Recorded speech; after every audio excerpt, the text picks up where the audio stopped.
سرمون شو ببینم صاف و سوف شو. آفرین آفرین.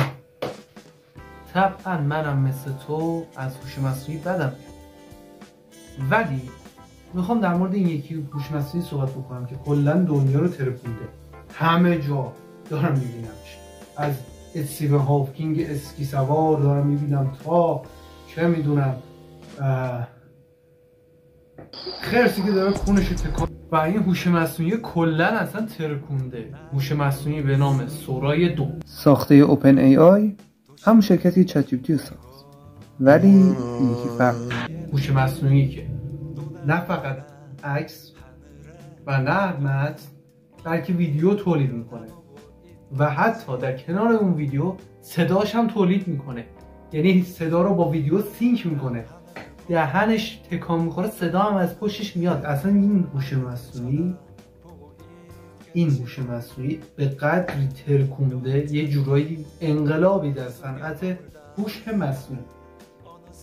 با این حال این انقلاب بزرگ و این نور خود قطعا یه سایه‌ای هم داره و این سایه‌اش میتابه روی مایی که طراحیم، نقاشیم، این سایه هوش مصنوعی روی ما. چرا؟ این هوش مصنوعی دقیقاً کاریو داره انجام میده که یک انیماتور و یک تدوینگر سینما باید این کار رو در طول 1 ماه 2 ماه طول بدن تا بتونن به اون سرانجام برسونن. چرا میگم 1-2 ماه؟ چون کلا این هوش مصنوعی فعلا تا 10 ثانیه بیشتر جواب میده. بعد 10 ثانیه شو دیگه خدا میدونه کی میاد انجام.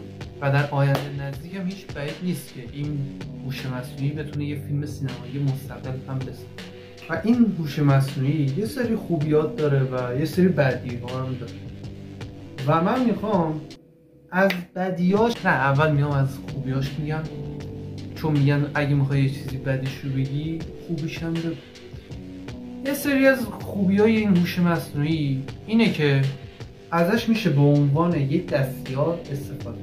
درسته که هوش مصنوعی کار رو داره راه میندازه، کار رو داره سریعتر انجام میده، ولی این ما هستیم که چجوری میتونیم ازش استفاده بکنیم. و انسان ها کلا میتونن خودشون تصمیم بگیرن که کارشون تعطیل بشه یا نه از هوش مصنوعی برای سریعتر شدن کارهاشون استفاده کنن. نمیدونم ویدیو قبلی گفتم یا نه، ولی قراره اینو زیاد بگم.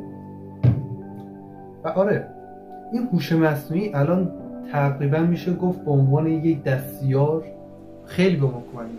الان یه نفر میتونه با یک لپتاپ، سیستم هم نمیخواد، میتونه با لپتاپ بشینه از این هوش مصنوعی کمک بگیره تو چه زمینه؟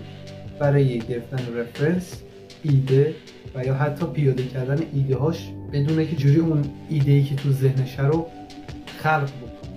و این هوش مصنوعی تک تک این کارا رو میتونه برات انجام بده و میتونه عین یک دستیاری که مغزش کاملا 100% در اختیار توه ازش استفاده کنه. با این حال میرسیم به بعدیاش که تا دلت بخواد زیاد میگه نه موریه و اصلا هوش مصنوعی.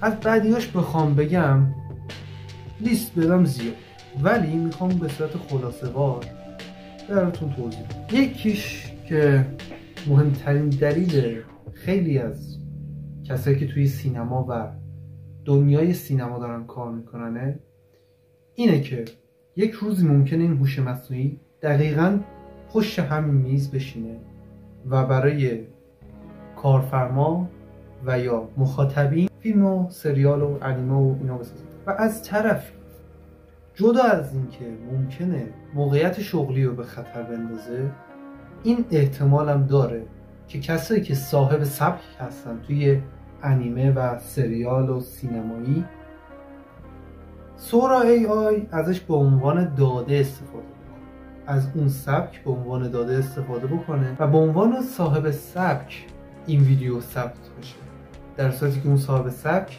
هیچ اطلاعی از اون ویدیو نداره. ممکنه یه وقت با سبک انیمه های چیبلی، استودیو چیبلی، ویدیوهایی پخش بشه که اصلا خود استاد میازاکی هم حتی روحش هم خبر. و این یکی از هزاران دلایلیه که خیلیا با این هوش مصنوعی مخالفن. و من به شخص خودم استفاده کردن 100% ازش رو موافق نیستم. ولی بیایم رو راست باشیم، هوش مصنوعی نمیتونیم جلوشو بگیریم، چیزی که رو به رشد و داره همینطوری پیشرفت میکنه.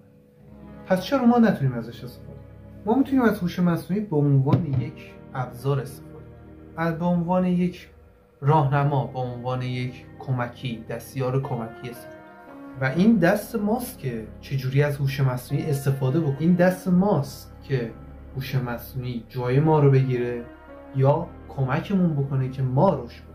قطعا لازم نیست که کل یه پروژه رو بدیم هوش مصنوعی درست بکنه، چون اینجوری قشنگ کامل جامون رو دادیم بهش. اینطوری لازم نیست اصلا ما بیایم نقاشی بکشیم اون چیزه. ولی در طول تاریخ هنر ما همچین تغییراتی کلا داشتیم و این تغییرات کم هم نبوده. مثالش اومدن دوربین به بازار. وقتی که دوربین وارد بازار شد و همه شوک شدن، خیلی ها این فکر رو میکردن که نقاشی کلا قراره از بین، ولی نقاشی از بین نرفت. بعد از اون و چندین سال بعدش نقاشی دیجیتال اومد و بعد از اینکه نقاشی دیجیتال اومد خیلی اومدن گفتن که قراره دیگه نقاشی کاغذی نابود بشه، اما همچنان زنده است و خیلی ها میبینیم که با نقاشی کاغذی دارن قوقا میکنن و حتی نقاشی رو بومشون هم بیلتر کنه. و حالا دیگه نوبت هوش مصنوعیه. عصر دیجیتاله و این چیزا قابل فهم، قابل درکه و میتونیم براش برنامه بچینیم، میتونیم براش فکر بکنیم. سورا شاید بتونه صحنه خلق بکنه اما درکی از اون صحنه نمیتونه. یا سورا میتونه یه صحنه احساسی بسازه اما خودش درکی از احساس نه. و چیزی که هنر رو این وسط نگه میداره نه رزولوشنه و نه پیکسل، بلکه اون عشق و روحی که ما هنرمندا به اون اثر هنری و میتونیم از یه دید دیگه هم نگاه بکنیم. این که سورا دشمن ما نیست بلکه آینه خودمون. میتونیم از این دید نگاه بکنیم که سورا به هر حال یک برنامه کدنویسی شده است و تمام داده هایی که داره از خود انسان. سورا آینه‌ایه که نشون میده چقدر خلاقیت انسان بی‌پایانه. پس به جای اینکه ازش بترسیم یا بخوایم بایکوتش بکنیم، میتونیم یاد بگیریم چطور باش زندگی بکنیم. این حرف من شاید یه خورده هیت بگیره و خیلی شاید باش موافق نباشه، ولی در هر صورت عصر دیجیتاله و باید قبول بکنیم همه چیز داره پیشرفت. ما میتونیم ازش الهام بگیریم نه اینکه ازش بترسیم. این نظر شخصی خود، چون در هر صورت هیچ هوش مصنوعی نمیتونه جای روح رو بگیره و این ما هستیم که به دنیا معنا میدیم و هوش مصنوعی شاید آینده هنر رو تغییر بده، اما باز هم آینده هنر به دستای خود. میتونیم خودمون قبول بکنیم که هوش مصنوعی جای ما رو بگیره یا نه. من نیما اینکیم و اگه من از قبل شناخته باشین میدونین که خیلی دوست دارم.